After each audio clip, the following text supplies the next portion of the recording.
आज हम लोग रीजनिंग में क्लॉक के अगले टाइप की ओर चलेंगे। क्लॉक के अगले टाइप में हम लोग एंगल पे आधारित प्रश्न सोल्व कर लिए थे, जिसमें हम लोग मिनट और घंटे के सुई के बीच का कोण निकालने के लिए हम सीखे थे। आज की क्लास में हम लोग इमेज पे आधारित प्रश्न सीखेंगे। अब इमेज पे आधारित प्रश्न सीखने के लिए क्या करेंगे, इसमें दो तरह का टाइप पूछता है। इसमें एक टाइप तो होता है जो मिरर पे आधारित होता है, मिरर यानी कि दर्पण प्रतिबिंब से संबंधित। मिरर इमेज पूछता है, एक मिरर इमेज, इसका मतलब दर्पण प्रतिबिंब से संबंधित क्वेश्चन पूछता है आपसे। और एक जो टाइप है, दूसरा टाइप है जो वाटर इमेज होता है। वाटर इमेज, इसका मतलब क्या होगा, जल प्रतिबिंब। आज इस दो टाइप के क्वेश्चन को हम लोग आज बनाना सीखेंगे, कैसे बनाते हैं जो। तो हम लोग मिरर इमेज के क्वेश्चन को बनाने के लिए सीखते हैं। मिरर इमेज मतलब दर्पण प्रतिबिंब से संबंधित प्रश्न को बनाने के लिए सोल्व करते हैं।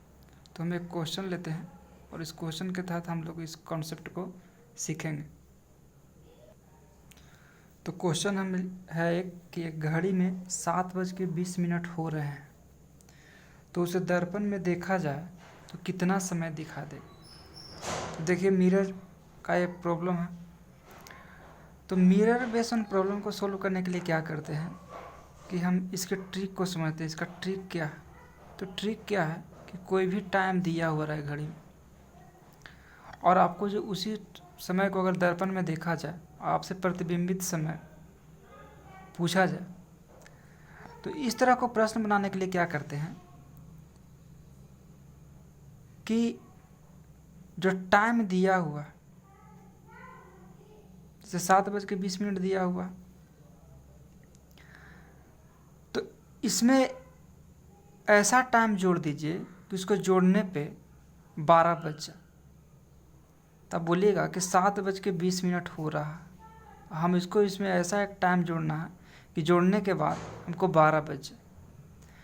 तो देखिए, तो अगर हम 20 मिनट में 40 मिनट जोड़ देंगे तो 8 बज जाएगा, और 8 जब बज जाएगा तो उसमें 4 घंटा जोड़ देंगे तब 12 बज जाएगा, और यही सवाल का उत्तर हो जाएगा। इसको बनाने का दूसरा तरीका ये है कि सेकंड मेथड ये है को बनाने का कि जब भी आपसे मिरर इमेज का क्वेश्चन पूछा जाए और आपसे पूछा जाए कि प्रतिबिंबित समय क्या होगा, तो उसके लिए क्या करते हैं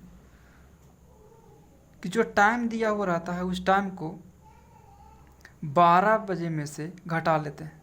तो 12 बजेगा में से उस टाइम को क्या कर लेते हैं, घटा लेते हैं। तो उस टाइम को घटाएंगे तो जो टाइम आएगा यही आपका दर्पण प्रतिबिंब हो जाएगा। अब बताइए, 12 को तो हम ऐसे भी लिख सकते हैं, 12 को ऐसे भी लिखा जा सकता है। अगर हम 12 को 11:60 देंगे तो कोई दिक्कत नहीं होगा। तो इसमें से 7:20 को घटाइएगा तो कितना आएगा, तो देखिए तो ये कितना होगा, तो यहाँ पे हो जाएगा 0, यहाँ पे होगा 4 और यहाँ पे हो जाएगा 4, यानी कि 4:40। यही सवाल का उत्तर हो गया।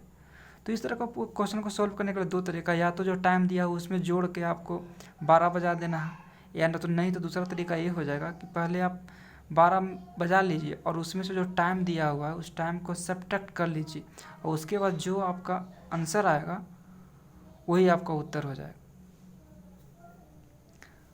एक क्वेश्चन और हम लेते हैं। तो एक क्वेश्चन हम लिए हैं कि एक घड़ी में 6:10 हो रहे हैं, तो उसे दर्पण में देखने पे कितना समय दिखाई देगा।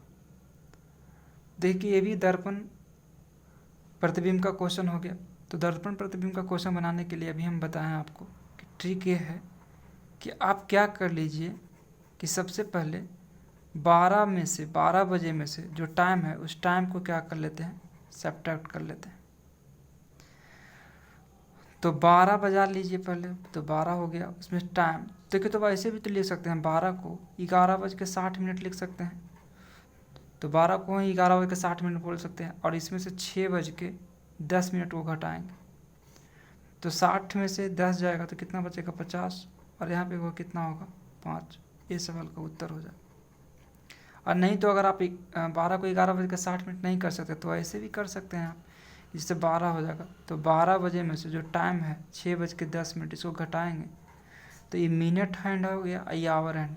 तो मिनट हैंड जब आवर हैंड से कैरी लेता है तो 60 मिनट कैरी देगा, तो ये हो जाएगा 60, और 60 में से 10 जाएगा तो कितना हो जाएगा, 50। और ये तो इसको 1 घंटा कैरी दे चुका है, तो ये बचेगा 11, और 11 में से 6 जाएगा तो कितना बचेगा, 5, यानी 5:50। ये सवाल का उत्तर है। क्वेश्चन को ऐसे बनाइए, ऐसे दोनों आसान तरीका है। और एक तरीका एक और है कि जैसे कि आपको बोला है कि 6:10 में कितना होगा, तो हम आपको बोले थे कि जो टाइम दिया हुआ रहेगा तो उस टाइम में ऐसा नंबर जोड़ दीजिए कि 12 बज जाए। तो देखिए, तो 6:10 हो रहा है, इसमें अगर हम 50 मिनट जोड़ देते 7 बज जाएगा, और 7 बज जाएगा तो 5 घंटा और जोड़ देते 12 घंटा हो जाएगा। इसका मतलब 5:50 सवाल का उत्तर है। तो कि इस तरह क्वेश्चन को आप इस तरह से बना लीजिएगा तो आपको आंसर हो जाएगा। आपको मन करता है कि मतलब 12 में से ही टाइम को घटाएं, तब भी क्वेश्चन बन सकता है। और नहीं तो आप ऐसे भी कर, जो टाइम दिया हो उसमें ऐसा नंबर जोड़ दीजिए, मतलब कहने का मतलब ऐसा समय जोड़ दीजिए कि जुटने पे 12 बज जाए, तब भी आपका आंसर हो जाएगा।